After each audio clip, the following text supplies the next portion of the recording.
Welcome to the Inform Advocate Podcast, and I'm your host, Sharon.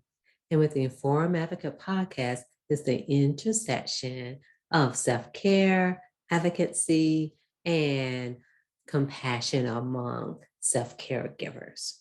And so for this episode, we're going to talk about affirm yourself first. And so when it comes to affirming yourself, let's think a little bit about affirmations. And so when we think about affirmations, it's about positive thinking. And what I like to add, positive thinking, positive attitude, and positive action, because it's not enough to have positive thinking.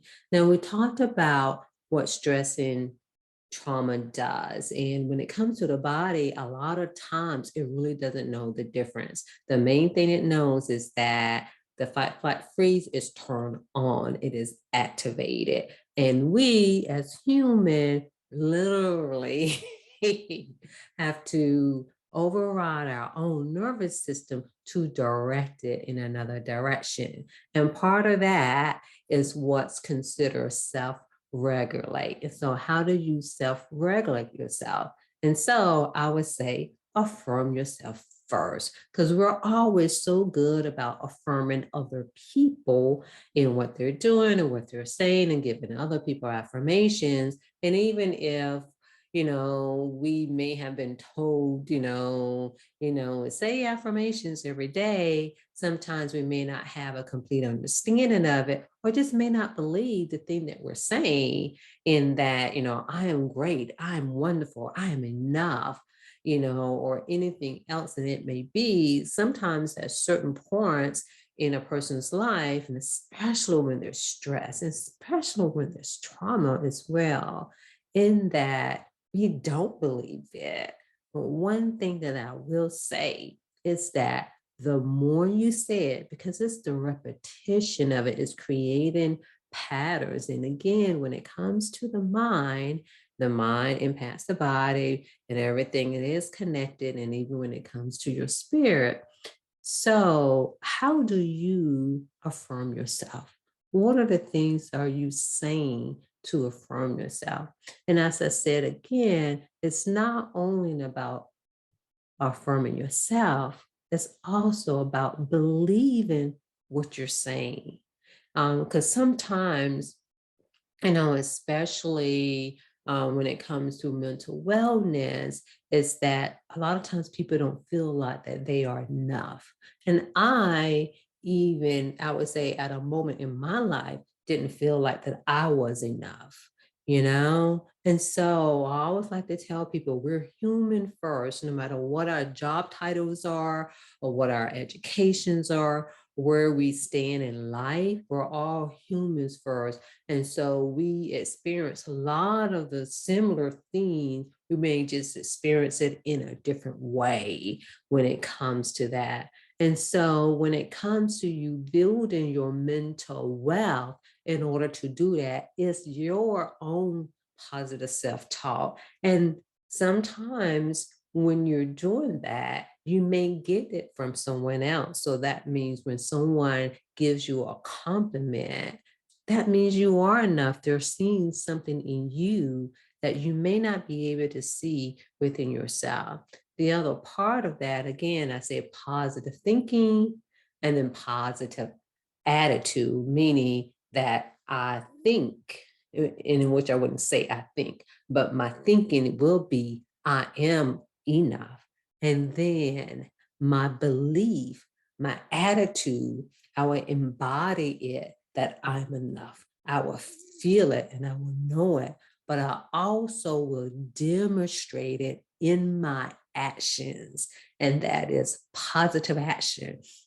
And because when it comes to, in thinking about something, like I said, it's not enough to think it.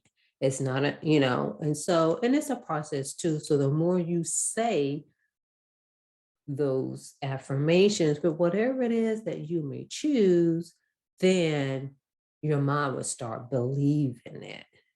And then you can take those action. And even though I'm saying it then, And I'm saying it like that because for some people, it is like that. Depends on what they're dealing with because they don't believe it. And when you don't believe something, you're not going to act, you're not going to behave, meaning you're not going to do those things that what you're saying.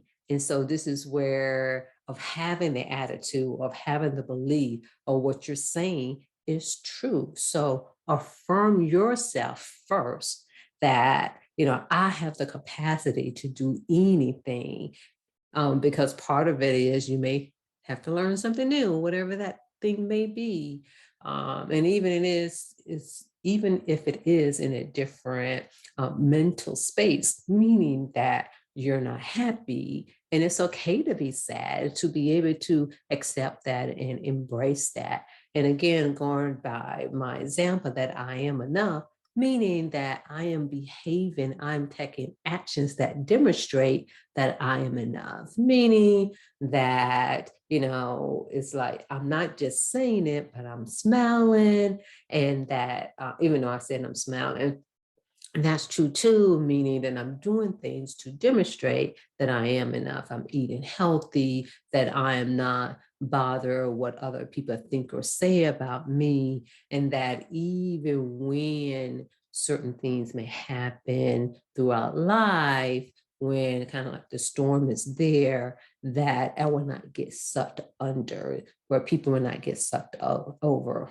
And so, again, how do you affirm yourself in your thinking, in your attitude, and in your actions?